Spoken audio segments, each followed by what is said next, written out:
If you are an immigrant or new in Canada and you ever wonder how to buy your first house or first rental property, what to look for, how to look for, where to look for, and when to look for, then this video will give you some insights into step-to-step procedures and painful expenses that gonna give you some trouble. So step number one, if you're watching this video, then I am assuming that you are on your way of saving some bucks for the down payment. So to be more specific, if I talk about Ontario, then you need to pay minimum 5% to 20% down payment. That means if you're looking for the property worth of $500,000, then you need to pay $25,000 from your own pocket. So here is a tip: if you pay 20% down, then you do not need to pay for your mortgage interest rate. Step number two, now in order to get the finance on the rest of the amount, you need to have a good credit score.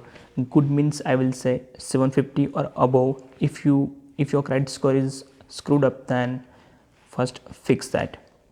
So now moving on to the third step, you need to keep your paperwork ready. That consists 2 years of tax return file, 6 months of bank statement, proof of your income, and proof of your uh, employment.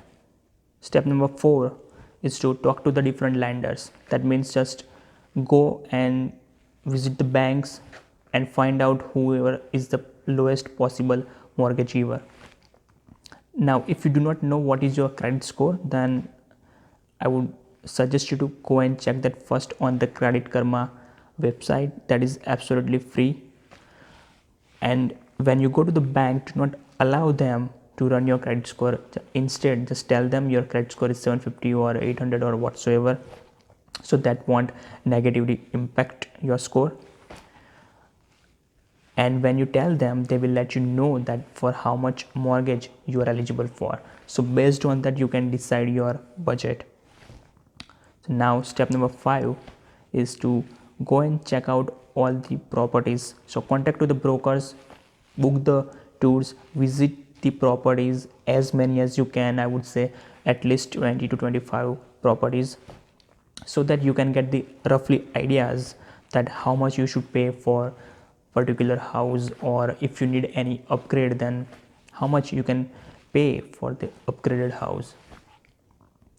Now I would not look for something which is a high end or low end, but somewhere around average, which give you a good cash flow. So now step number 6 is to find out the real cash flow value. So why I'm saying cash flow is because I'm assuming that you are buying a new house with a legal basement with a side entrance. When I say legal, that means you can rent out legally in Canada. So now in order to calculate the actual cash flow value, you would need to know exactly what is your exact cost of the house. So once you know that, you need to consider your down payment, how much you are putting. You need to consider your interest rate. You need to consider your mortgage. Now I would say your mortgage rate would be a fixed for 30 years. So now you can go and plug it into the website mortgage calculator of Ontario. You go and put all the values. So if I would say, if you're looking for the properties somewhere around $500,000, then your mortgage will be somewhere around $2,000 per month. That will include your mortgage interest rate. Now the additional cost is you need to get mortgage insurance. That is $150 per month I am considering. You need to pay property tax. So property tax in Ontario is around $5,000. So if you are living in Ontario, then you would get a rebate of 750 Canadian dollar.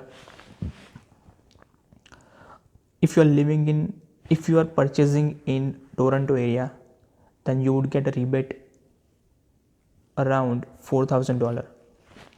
Depends on how much provisional tax you're paying.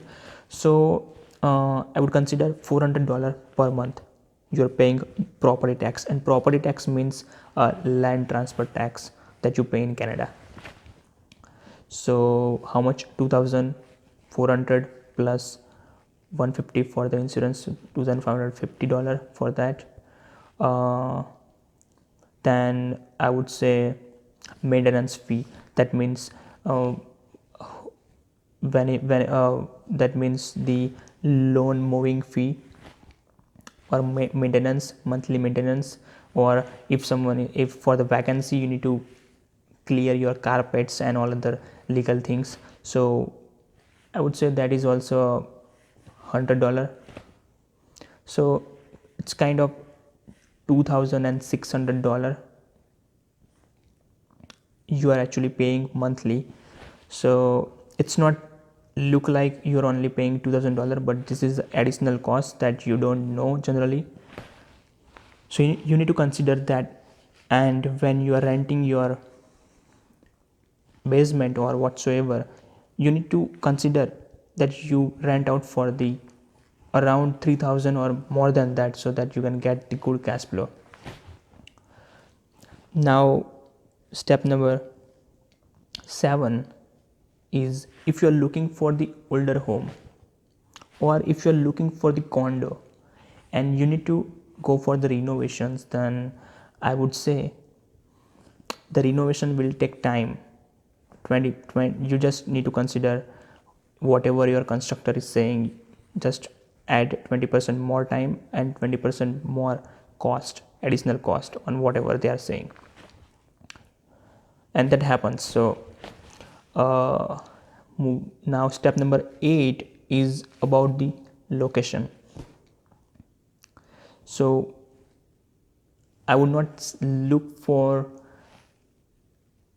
a house that falls under a street, that falls under a busy street, that falls under an intersection, or that is covered with the surrounded big skyscraper or the apartment, because these are the things that will bring your values down. So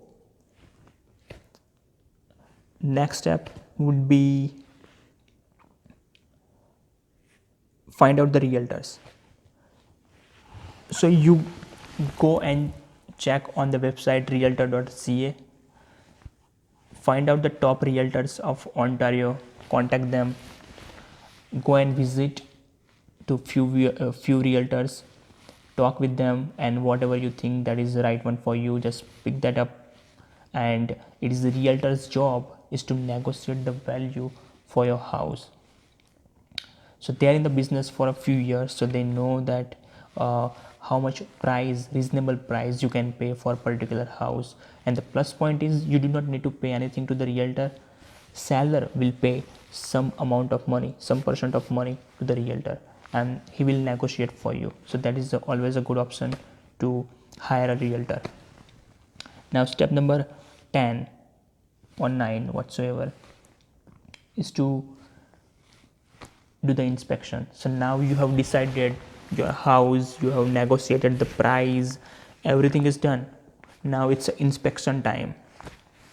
So as a legal procedure, you need to hire an inspector. So that fees would be somewhere around $300 to $500.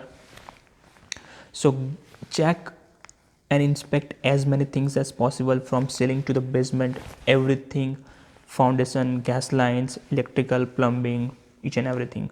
Now if your house is a new, even the inspector is going to uncover some issues, so that is completely okay, that happens. Now step number 10, that is the final step, that is the closing cost. So I would say closing cost would be around 1% of your capital. So we considered the house of $500,000, so your closing cost you should consider somewhere around $5,000. That cost will include the stipulation from the lawyer.